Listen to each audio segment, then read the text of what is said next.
आज साहेबांचं खरं तर मी या ठिकाणी सहर्ष स्वागत करतो. आपल्या कारखान्याचा गळीत हंगामाचा शुभारंभ साहेबांच्या उपस्थितीत त्यांच्या शुभ हस्ते आणि प्रकल्पाचं उद्घाटन आपल्याला त्या ठिकाणी करायचं होतं. परंतु मराठा आरक्षणाचं आंदोलन त्या ठिकाणी चिघळलं आणि म्हणून तो कार्यक्रम आपण पोस्टपोन केला. सर्व संचालकांनी निर्णय घेतला आणि संचालकांच्या उपस्थितीत तो कार्यक्रम आपण गळीत हंगामाचा सुरू केला.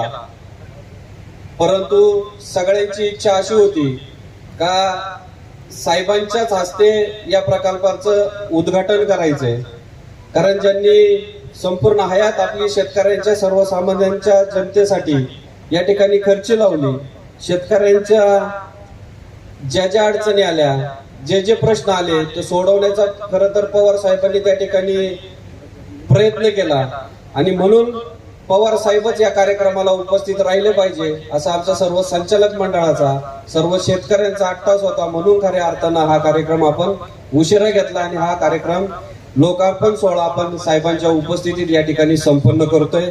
याचा आपल्या सगळ्यांना आनंद होतोय. आज स्टेजवर नामदार बाळासाहेब थोरात आहेत.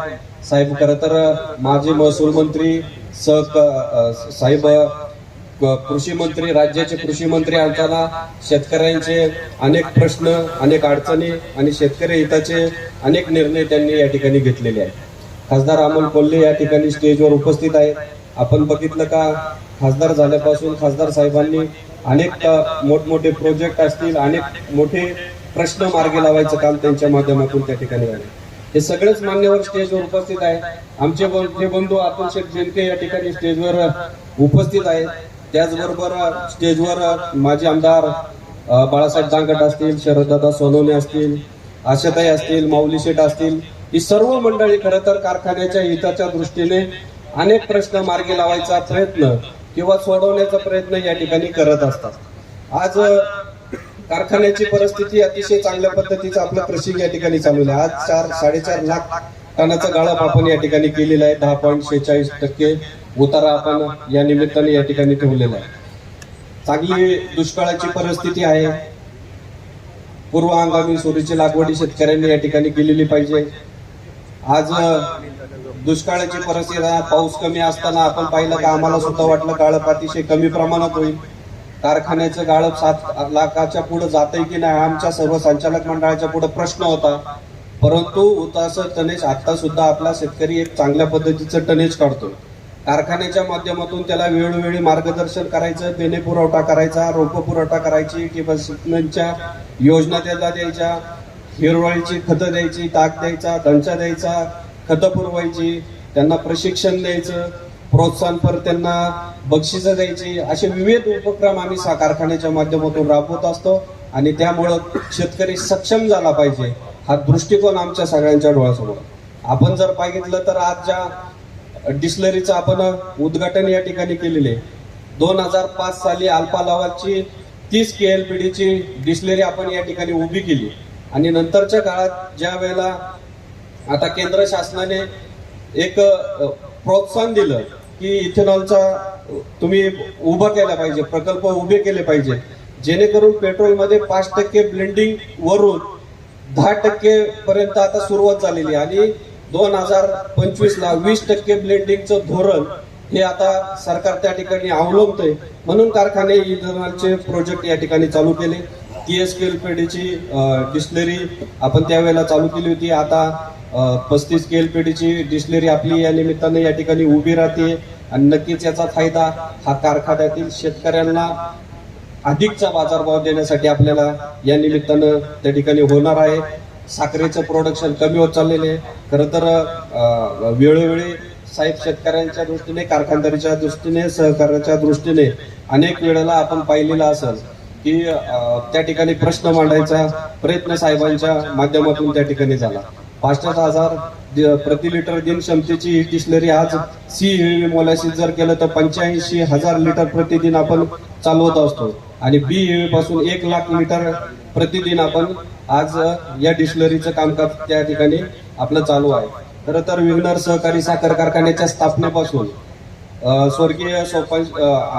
स्वर्गीय निवृत्ती शेठ शेरकर असतील, स्वर्गीय सोपान शेठ शेरकर असतील, मी त्यांचे खरं तर जवळून त्यांना त्या ठिकाणी पाहिलं की पवार साहेबांबद्दलचं प्रेम, पवार साहेबांची असलेली त्यांची जवळीक आणि तेच बाळकडू खरं तर त्यांच्या माध्यमातून मला या ठिकाणी मिळालेलं आहे.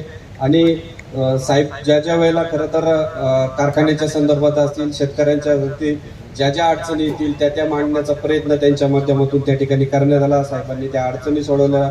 वेळोवेळी साहेबांचं या ठिकाणी आपल्या कारखान्याला मार्गदर्शन राहिलेले. आज कारखानदारी समोर मोठमोठ्या अडचणी या ठिकाणी होत आहेत. एका बाजूला डिस्लरीतून इथेनॉल निर्मितीकडं लक्ष केंद्रित केलं जात आहे, तर दुसऱ्या बाजूला साखरेकडं निर्यात बंदी आहे. आज जर साखरेची निर्यात त्या ठिकाणी केली तर आंतरराष्ट्रीय बाजारामध्ये 50 रुपये किलोनी साखर विकली जाऊ शकते. परंतु आज MSP चा विचार केला तर 31 रुपये साहेब त्या ठिकाणी MSP आहे. 36 रुपये 37 रुपये जर MSP केली तर अधिकचा बाजारावर शेतकऱ्यांना त्या ठिकाणी चांगला देण्याचं काम आमच्या या कारखानदारीला त्या ठिकाणी करता येण्यासारखं आहे. असे अनेक प्रश्न खरं तर या निमित्तानं उद्भवतात. आज जर बघितलं तर इथेनॉल मिळालेल्या ऑर्डरमध्ये आज जी काय ऑर्डर दिली होती त्याच्यामध्ये सुद्धा सरकारने त्या ठिकाणी कपात केली आणि कमी प्रोडक्शन करण्याचा अट्टास त्या निमित्तानं त्या ठिकाणी धरत चाललेला आहे. आज ऊस तोडणी कामगारांचे दर वाढवले 34%. नक्कीच त्यांना त्या ठिकाणी फायदा होता. परंतु MSP जर वाढवली तर नक्कीच तोडणी असेल, कामगार असेल, शेतकरी असेल यांना अधिकचा बाजारभाव या निमित्तानं त्या ठिकाणी देण्याचा प्रयत्न आमच्या माध्यमातून त्या ठिकाणी केला जाईल.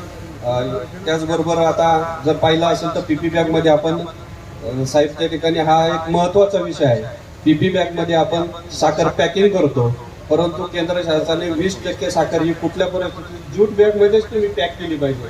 परत साहेब तर हा अट्टाच त्यांनी त्या ठिकाणी पकडलाय आणि 20 रुपयाची बॅग आज 60 रुपये 70 रुपयाला आणून त्या ठिकाणी त्याची पॅकिंग करायला आपल्याला लागते. हा अधिकचा खर्च या निमित्ताने कारखान्यावर येत चाललेला आहे. अनेक प्रश्न खरं तर कारखानदारीच्या निमित्ताने आहे. शेतकरी आमच्या अडचणीत आलेला आहे.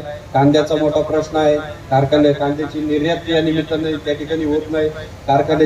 कांद्याची निर्यात न झाल्यामुळे अनेक शेतकऱ्यांचं आंदोलन मी खासदार साहेबांच्या माध्यमातून तमाम जुन्नर तालुक्यातील शेतकरी वर्ग त्या ठिकाणी उपस्थित होता. टोमॅटोचे मोठे प्रश्न आहे. टोमॅटोचे बाजार अचानकचे वाढले आणि 65% शेतकऱ्यांना त्या ठिकाणी त्याचा फायदा झाला. शेतकऱ्याच्या आत्महत्या जुन्नर तालुक्यातला दशरथ केदारी सारखा शेतकरी जर पंतप्रधानांच्या वाढदिवसाच्या दिवशी आत्महत्या जर करतो तर याच्यासारखं दुर्दैवाचं आमच्या शेतकऱ्यांचं कुठलंच नाही. जुन्नर तालुक्यामध्ये बिबट्याचं प्रमुख क्षेत्र म्हणून घोषित केलं. एवढं मोठ्या बिबट्याच्या दिवसाढवळ्या आमच्या जुन्नर तालुक्यात बिबट्या दिसत आहेत. 3 दिवस दिवसा लाईट, 3 दिवस रात्रीची लाईट, 24 तास दिवसाची लाईट आम्हाला त्या ठिकाणी मिळणं अपेक्षित आहे. कर्जमाफी शेतकऱ्यांना मागच्या वेळेला दिली, त्याचे पैसे अजून शेतकऱ्यांच्या खात्यावर जमा नाही. आजच मला वाटतं मी सकाळीच पेपरला वाचलं का दुधाला फक्त दूध संघाला जे दूध घालतात त्यांनाच फक्त 5 रुपये अनुदान मिळणार, परंतु खाजगी संस्थांना पण देण्याचं, पण त्याच्या अटी एवढ्या अडचणीच्या घातलेल्या आहेत का त्या सगळ्या शेतकऱ्यांपर्यंत अनुदान पोहोचल असं वाटत नाही. असे अनेक प्रश्न साहेब आमच्या शेतकऱ्यांसमोर आहेत. आपण आलात, नक्कीच आम्हाला या ठिकाणी सगळ्यांना आनंद झालेला आहे. आपलं पुन्हा एकदा मी सहर्ष स्वागत करतो. स्टेजवरील सगळ्या मान्यवरांचं सहर्ष स्वागत करतो. आपण सर्व शेतकरी मंडळाला आपलं सगळ्यांचं सहर्ष स्वागत करतो आणि मी या ठिकाणी थांबतो. धन्यवाद.